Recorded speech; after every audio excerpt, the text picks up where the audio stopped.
Hi, I'm Carol O'Neill. I'm the volunteer historian at Point Sur State Historic Park, which is a light station. And a light station is a lighthouse and all the buildings that support the lighthouse and the light keepers and their mission there. Point Sur is unique in many respects. It's sort of iconic down in the Big Sur coast because it's a big rock that sits not quite offshore. It is attached to the shore by just a sandbar. The lighthouse was built in 1889, but before that, the land was identified in the 1850s after California became a state. There were some naval surveys done of the California coast, and they immediately surveyed this and mapped it as a good place for a lighthouse. The land was set aside in 1866, but a lighthouse wasn't actually built until the late 1880s. Even though there was a shipwreck nearby in 1875 on the nearby Ventura Rocks by the USS Ventura, the hue and cry to build a lighthouse wasn't actually heard by Congress until the late 1880s. At that time, they finally got half of the funding they needed to put up the lighthouse. They got $50,000 appropriated in 1886, knowing full well that that wouldn't build the lighthouse and the light station. But they started building. They had to stop to get more money. There was also some problems with weather because it's Big Sur. And then they went ahead and finished the light station in 1889. They had 4 keepers at Point Sur at any given time. 4 keepers were driven by the watch schedule. The keepers kept a 4-hour watch schedule.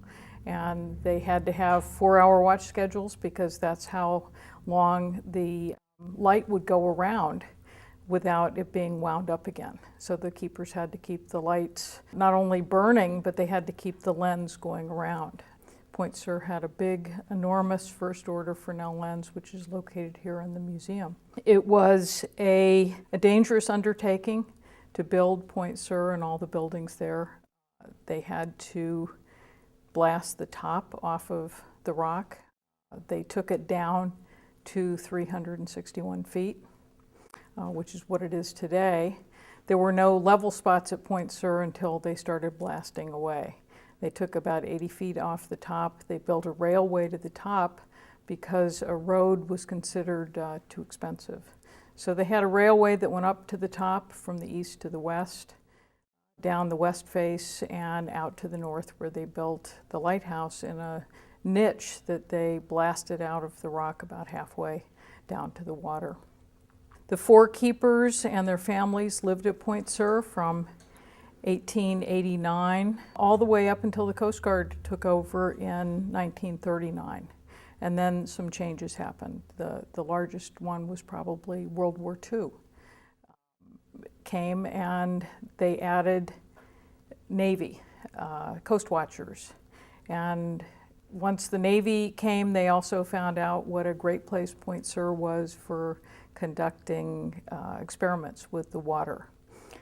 So in World War II, they helped develop the radar systems, then SOFAR and then SOSUS, which was an underwater system to listen for submarines.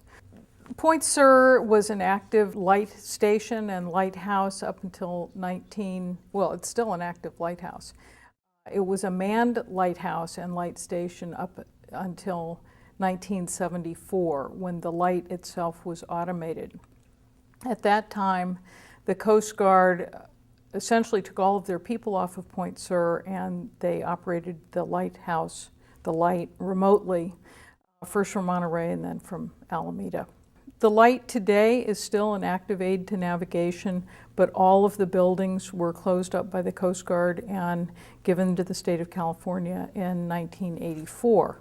Though budgets have been better in days past, they've never been very good. And not much happened in the way of preserving Point Sur until the Central Coast Lighthouse Keepers were formed in 1993, and volunteers started working on the buildings. Unfortunately, when the Coast Guard closed Point Sur in 1974, they not only buttoned up the buildings, they sealed the buildings. And when buildings are sealed tightly, they start to rot from within. And that's what was happening to the 8 supporting buildings at Point Sur. When California was first discovered by essentially the Spaniards who were sailing by in their galleons, there wasn't a huge need for aids to navigation, and lighthouses are aids to navigation. It tells the mariner where he or she is at any given time when they can see the lighthouse. The Spanish galleons stayed way out to sea by and large. They needed a lot of room to tack, to turn, so they didn't get too close to the coast. By the 1850s, when California became a state, instead of a few Spanish galleons sailing up and down the coast far out, we now had a huge influx of people and steamships going up and down the coast. The steamships tried to stay inside the kelp and the rocks, and they often would run into trouble. They would shipwreck. So the government in Washington knew that we needed to have aids to navigation, lighthouses. So they surveyed the coast and decided where to put the lighthouses.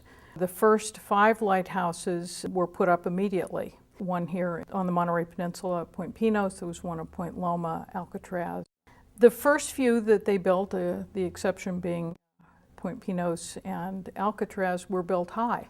And they discovered that the lighthouses were actually in the fog, the summer fogs here on the coast. So by the time Point Sur was built in 1889, they had learned from their mistakes, and Point Sur was built partway down the rock face, so it was under the prevailing fog in the summertime. Lighthouses were very important to the nation because we were a maritime country. And not only were we bringing the 49ers to work the gold fields, but they were bringing the gold out of the gold fields and bringing all sorts of goods to feed the miners. Later on, when California became a giant in the agricultural industry, before railroads became so swift, a lot of goods could be shipped by sail and steam. And today, there are still several ports along the California coast, and lighthouses are still used today for navigation. That is the backup for all the gee-whiz GPS technology. The jewel of any lighthouse is its lens. The lens that came from Point Sur is the largest size that has ever been made. It's the first order Fresnel lens. Our lens is sitting here at the Museum of Monterey, well displayed in an enormous window right in the front. The lens was taken out in 1978 to protect it from vandalism at Point Sur when the light station was abandoned. The Fresnel lens, while we would love to see it back in the lighthouse, is seen by many, many more people here in the museum than we could ever hope would see it at Point Sur. So we're happy that it has a good home out of the elements and without anyone shooting at it. Today, Point Sur is, I don't want to say struggling, but we are still working toward restoring all of the buildings that go with the Point Sur, the lighthouse, and the buildings of the light station. The lighthouse has been partially restored. The tower itself, the top of the tower, all the metalwork was refurbished in 2000, but the insides have not been redone. We've put a partial roof on, but we still have a lot of work to do in that building. The largest building at Point Sur is actually the largest building on a light station on the West Coast. Our triplex, or assistant keeper's quarters, has 3 apartments in it. It's a 3-story high building. And the roof has been restored, the windows have been restored, but the inside has not been touched. First thing that has to be done is seismic retrofitting. And then the interior apartments will be restored to 3 separate eras. We want to capture in 2 of the apartments the fact that the 2 families lived with 1 kitchen and shared a bathroom, which is kind of unique, and people forget that they did that back in the old days. The other apartment is a 3-story apartment. Will return to the 1920s, but inside it's full of rodents and falling plaster and holes in the floors, and it's going to require a lot of work and unfortunately a lot of money. We've got a nonprofit, the Central Coast Lighthouse Keepers, who's been instrumental in working with the state of California to restore Point Sur. Already they have raised and spent more than half of the $3 million that has been spent at Point Sur on restoration over the last 15 years. So we don't know exactly how much the triplex will cost us, probably $500,000 and up, but we fully expect that almost all of it will have to be money that is donated. If anyone would like to help in that goal, the website www.pointsur.org has a lot of information, not only about Point Sur, but about the restoration work we've done already and how to make a donation to the Central Coast Lighthouse Keepers and our mission at Point Sur.